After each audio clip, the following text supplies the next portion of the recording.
And some other developments also now coming in with the same space. The JKLF has in fact tweeted that Mushaal is wife of JKLF chairman Mohammad Yasin Malik. She is respectable to us, that's what the JKLF says, but she is not a member of the JKLF. She had nothing to do with JKLF or Yasin Malik's ideology, so she cannot represent Yasin Malik politically at any forum. Let's first bring in our colleague Tejinder, who's in fact joining us on the broadcast. Tejinder, good morning. Help us understand first what is the word that's coming in from JKLF. The other big story, of course, is that irony is presenting itself, considering the fact that Yasin Malik's wife is now being appointed of a caretaker husband. He has multiple cases here in India, has been convicted. But first, just talk to our viewers about what is JKLF saying at this point. Ridhima, the first and foremost thing is that Yasin Malik is a terrorist who is behind bars for his terror crimes, include killing of innocent civilians, killing of Air Force personnel, and he's on somebody who is on record to have accepted the fact that he killed Air Force officials, he killed innocent Kashmiri Pandits. So he's behind bars for his terror-related activities which he committed during the early 90s in Kashmir Valley. His wife is a known India basher. She has been speaking against India. She ever since she went back to Pakistan, she has launched a malicious campaign against India, blaming India for human rights violation. But the reality is that her own husband, Yasin Malik, Mohammad Yasin Malik, is one of the worst human rights violator the Union Territory of Jammu and Kashmir has ever seen. He has killed innocent children, raped innocent women in Kashmir Valley. He has killed Air Force officials.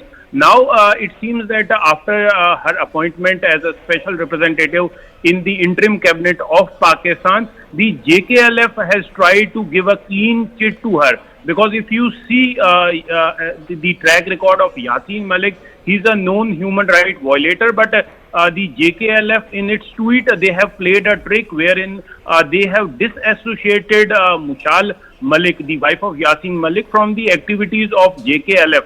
They are saying that she has nothing to do with JKLF or Yasin Malik's ideology, so she cannot represent Yasin Malik politically at any form. So clearly giving a clean chit, but playing it very cleverly by the JKLF. Now they have a representative in Pakistan's interim government, but on the other hand, they also are dissociating her from the crimes which have been committed by Yasin Malik. Yes.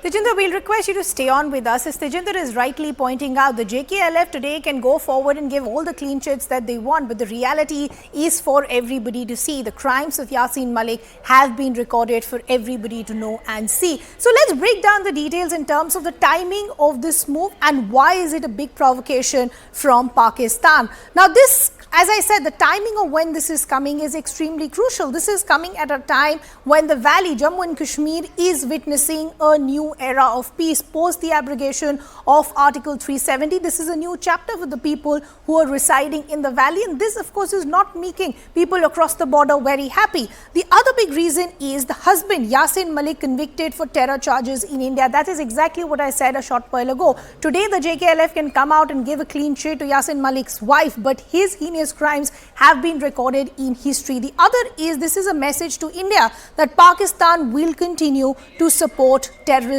We've pointed out to our viewers, this is a man who's been convicted here in the Indian courts with the strictest of punishment. This is also a message to separatists that Pakistan will reward anti-India elements. So if you're a terrorist who's been convicted in India, your wife or your family can possibly find a mention as far as a cabinet across the border is concerned. As I pointed out, once again, the timing is crucial. This comes days after J&K began the probe of Justice Neelkant Ganju's murder case. They in fact reopened this case, and this unexpected lines has rattled people across the border. Let's also now bring in our colleague Abhishek, who's been keeping a close eye on all those developments. Abhishek, as I pointed out, not just the messaging, but the timing of when this is coming in is extremely crucial. Post the abrogation of Article 370, the peace in the valley has rattled people across the border. Help us understand, how should we see this move of Pakistan? So clearly, Ridhima, this is something that Pakistan is not liking very much, the kind of peace and tranquility and normalcy that is returning in the valley after this post-abrogation of 370. And it wants to keep the issue of Kashmir on the boiling burner, and to have the wife of Yasin Malik, who has been convicted and accused of terrorism, accused of murdering people in broad daylight, and he's also been responsible for fomenting terrorism for decades in Kashmir Valley, and brainwashing youth and providing them. And he has also had very close and coordinated connect with Pakistan's agencies also in the past. His wife, though she is a Pakistani by citizenship, but she has always been very strongly pitching her voice and support for Yasin Malik and his cause, that is secessionist approach from India. And in that regard, her being part of the caretaker Prime Minister's cabinet clearly aims to irritate India at this point of time, because India, from India's perspective, the issue of Kashmir is long settled. There is no dispute. But despite the fact that the world has kind of bought India's version on Kashmir for a very long time now, Pakistan continues to foment an anti-India propaganda and narrative on the world stage. And now Mushaal Mullick, who will be responsible for human rights issues in the cabinet of Pakistan's new caretaker Prime Minister, would certainly try to create an issue out of nothing regarding Kashmir at international forum or at other opportunities as well. Yeah. Abhishek, while it is important to understand the timing of when this is also happening, it's also important to give better context to our viewers of who really Yasin Malik is and why his wife becoming a part of a caretaker cabinet is problematic for India. He's a man who's been convicted on Indian soil as far as the harshest punishment is concerned. Give our viewers a backdrop of the various cases where Yasin Malik has been convicted. Yasin Malik is convicted of money laundering. He's convicted of fomenting terrorism.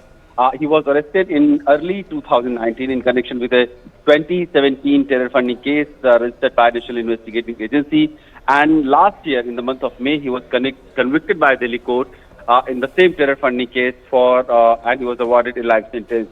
He has pleaded guilty to all the charges, including those under the stringent Unlawful Activities Prevention Act, that is UAPA. And he has been broadly accused of terrorism and secessionist activities also, that has disturbed the Kashmir Valley in 2017. And in the past also, he has been accused of killing security personnel in broad daylight, and he has been the mastermind behind JKLF major violent and terror activities in Kashmir Valley in the 90s. So he has been a long-time separatist leader who has been violent.